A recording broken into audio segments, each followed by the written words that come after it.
Imagine waking up tomorrow and discovering that the first 3 years of your life had been erased. Not from history, not from photographs, only from your mind.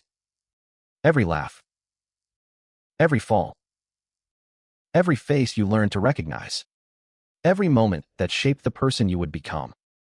Gone. The strange part is, this isn't imaginary. It already happened.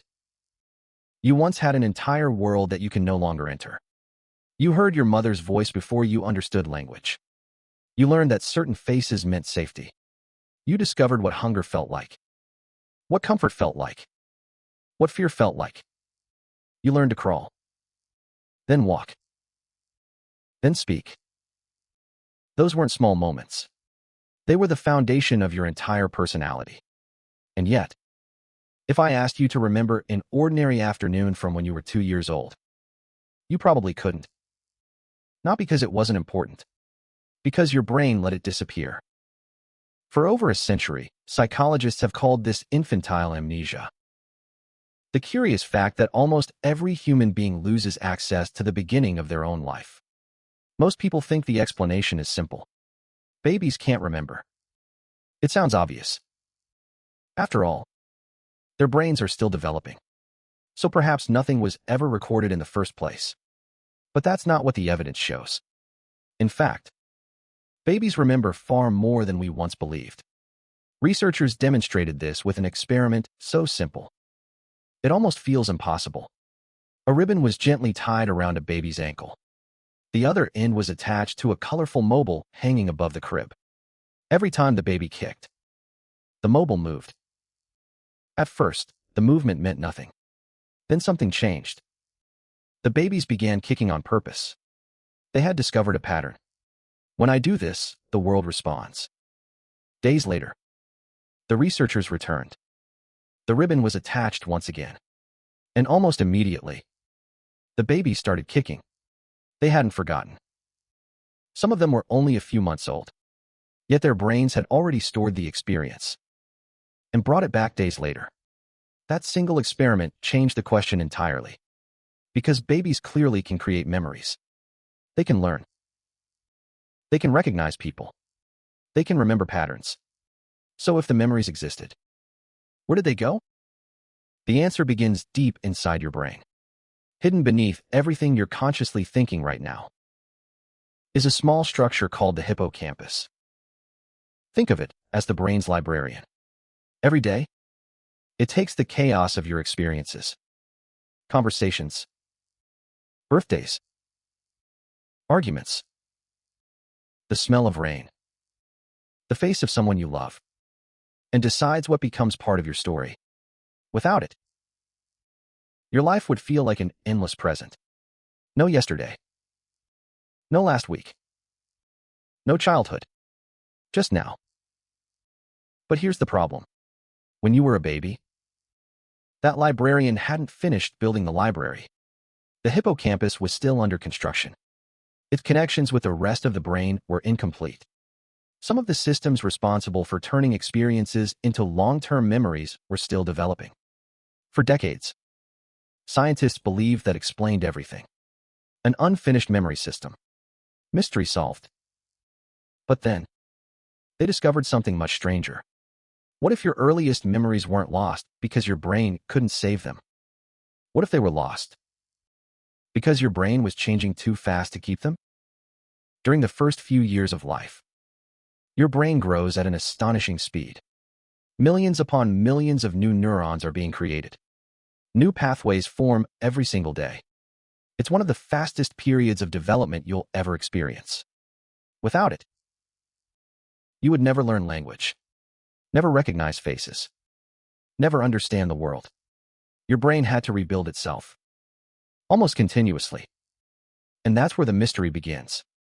Imagine trying to renovate a house while a family is still living inside it. Walls are moved. Rooms are rebuilt. Old wiring is replaced. The house becomes bigger, stronger, more sophisticated.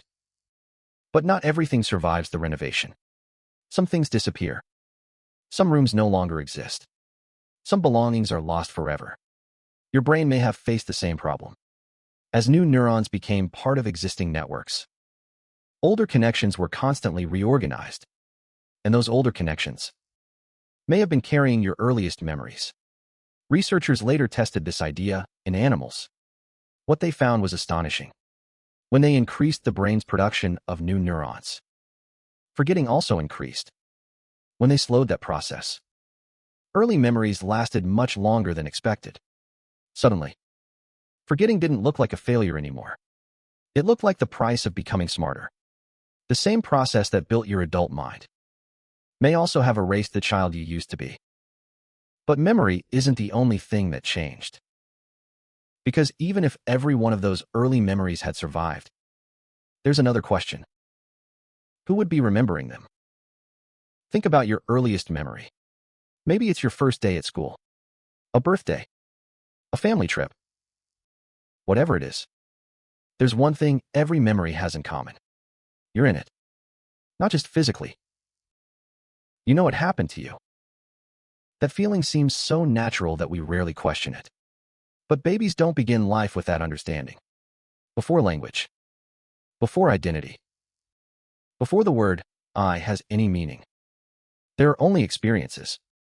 Warmth, cold, hunger, comfort, light, sound, the smell of someone familiar, the feeling of being held. Those experiences are completely real. The emotions are completely real.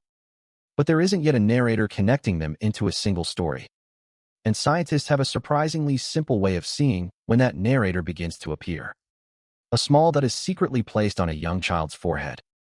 Then the child is shown a mirror. Very young babies usually smile, wave, or reach toward the reflection. To them, it looks like another child. But sometime during the second year of life, something extraordinary happens. Instead of touching the mirror, the child reaches for their own forehead. It's a tiny movement, one you'll miss if you blink.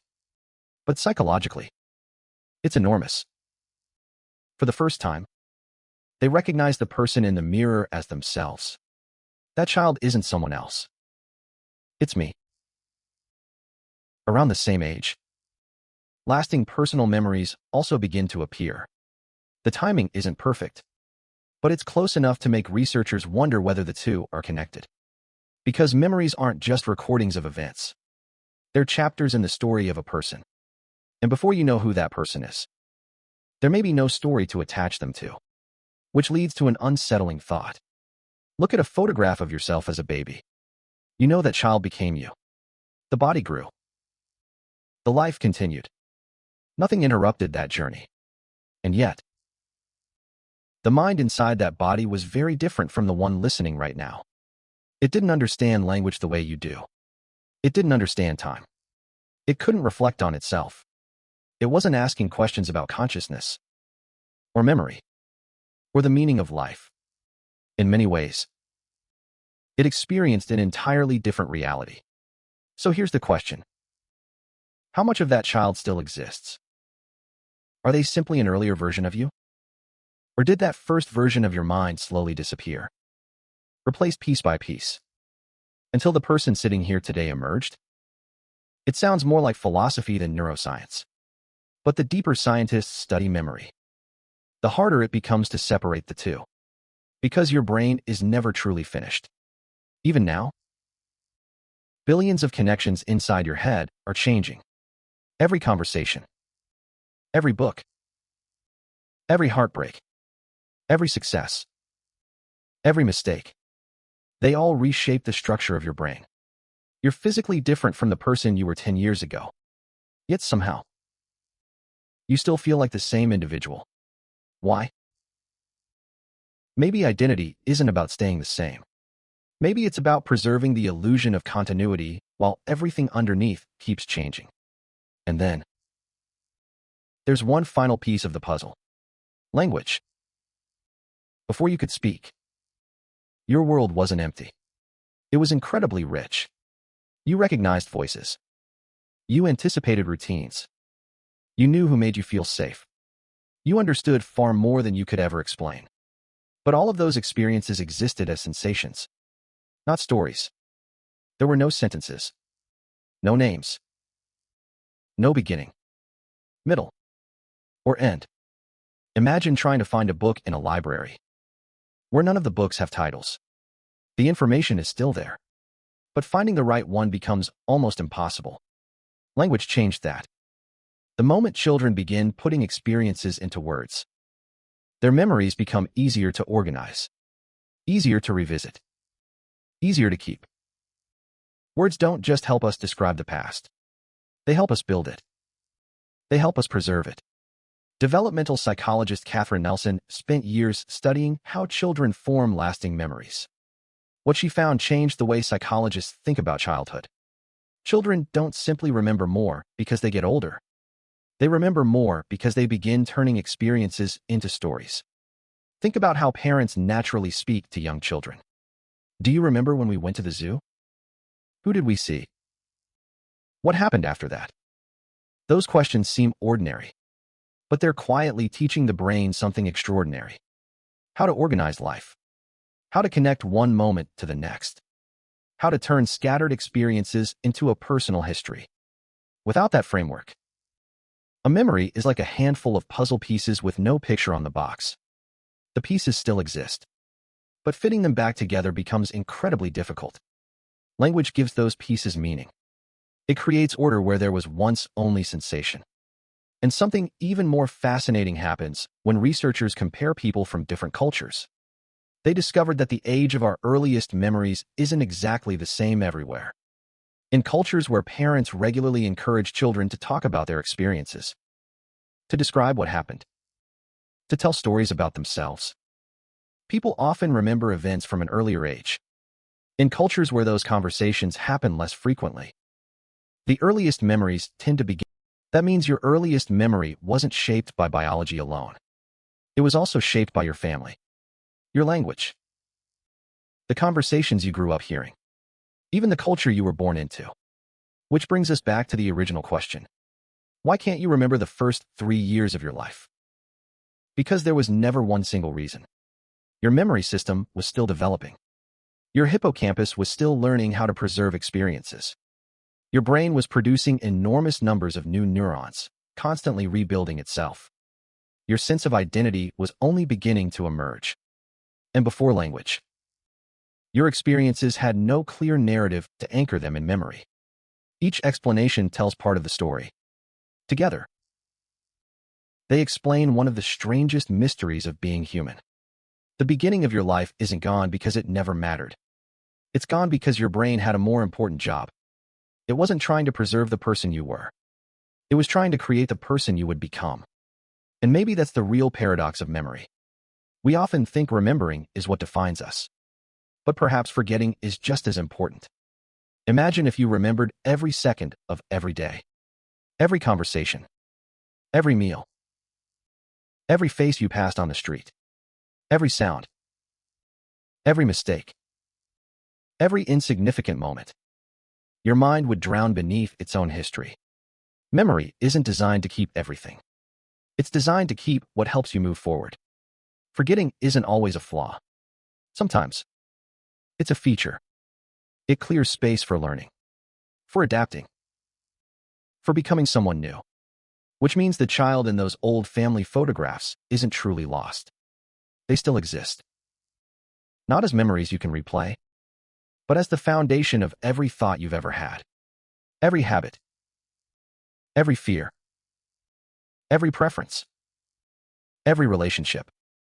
Every part of the person you are today began with experiences you'll probably never remember.